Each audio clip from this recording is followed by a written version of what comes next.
Hi everybody, today we'll talk about how to fix or how to solve the problem of auto close on app CapCut. To know how to fix or how to solve auto close on CapCut,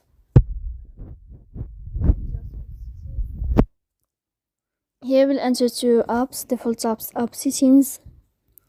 Here in this list you'll enter to CapCut and you can click. Here in this page of app info you will enter to for stop and you can click OK. Then we'll enter to storage.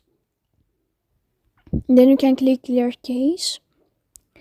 Don't click clear data because that can cause you errors in your app.